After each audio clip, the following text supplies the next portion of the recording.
Cobbler Keezar's Vision by John Greenleaf Whittier. The beaver cut his timber with patient teeth that day, the minks were fish wards, and the crows surveyors of highway, when Keezar sat on the hillside upon his cobbler's form, with a pan of coals on either hand to keep his waxed ends warm. And there, in the golden weather, he stitched and hammered and sung, in the brook he moistened his leather, in the pewter mud his tongue. Well knew the tough old tune who brewed the stoutest ale, and he paid the good wife's reckoning in the coin of song and tale. The songs they still are singing who dress the hills of vine, the tales that haunt the brocken and whisper down the Rhine.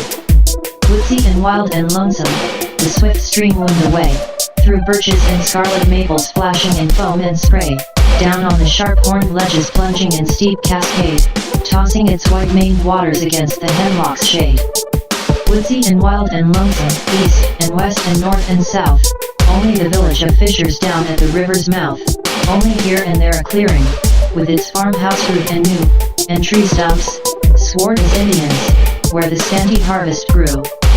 No shout of homebound reapers, no vintage song he heard, and on the green no dancing feet the merry violins stirred. Why should folk be glum, said Keezar, when nature herself is glad, and the painted woods are laughing at the faces so sour and sad.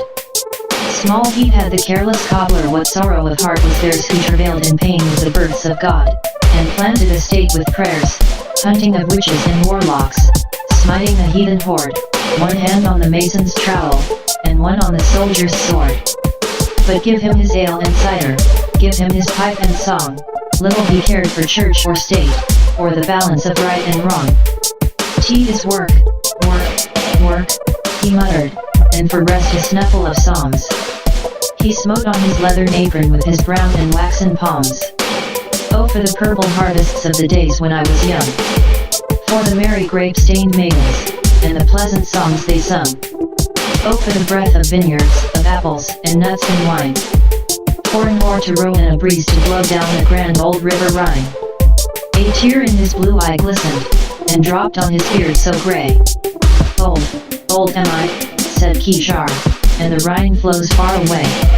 But a cunning man was the cobbler, he could call the birds from the trees, charm the black snake out of the ledges, and bring back the swarming bees.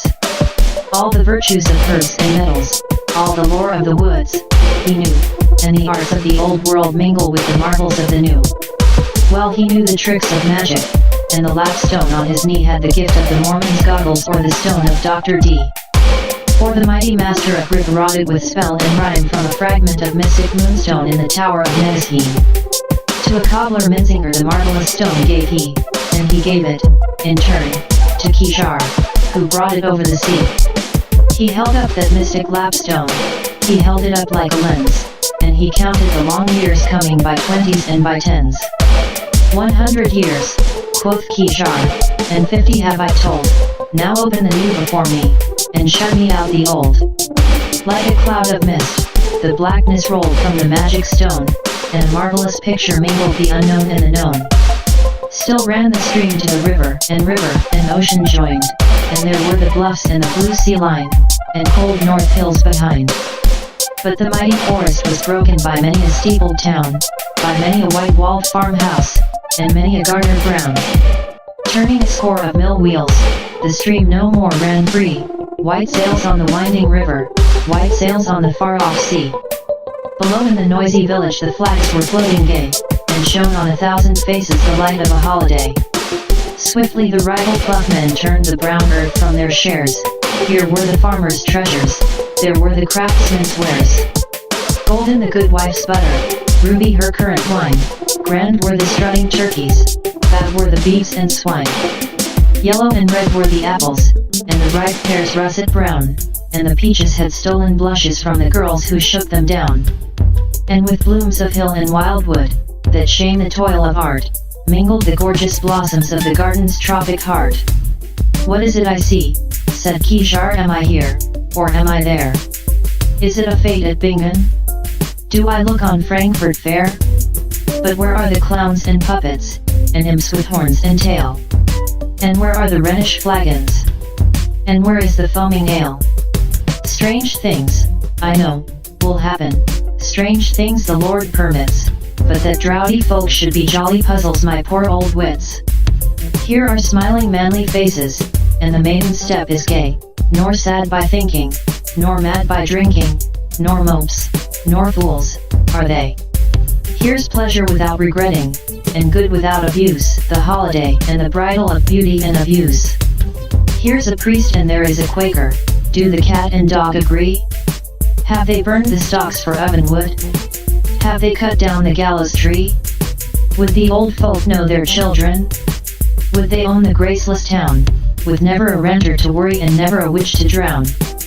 Loud laughed the Cobbler Keezar, laughed like a schoolboy gay, tossing his arms above him, the lapstone rolled away. It rolled down the rugged hillside, it spun like a wheel bewitched, it plunged through the leaning willows, and into the river pitched. There, in the deep, dark water, the magic stone lies still, under the leaning willows in the shadow of the hill. But oft the idle fisher sits on the shadowy bank, and his dreams make marvelous pictures where the wizard's lapstone sank. And still, in the summer twilights, when the river seems to run out from the inner glory, warm with the melted sun, the weary mill girl lingers beside the charmed stream, and the sky and the golden water shape and color her dream. Fair wave the sunset gardens, the rosy signals fly, her homestead beckons from the cloud, and love goes sailing by. Extra info, this ballad was written on the occasion of a horticultural festival. Cobbler Keezar was a noted character among the first settlers in the valley of the Merrimack.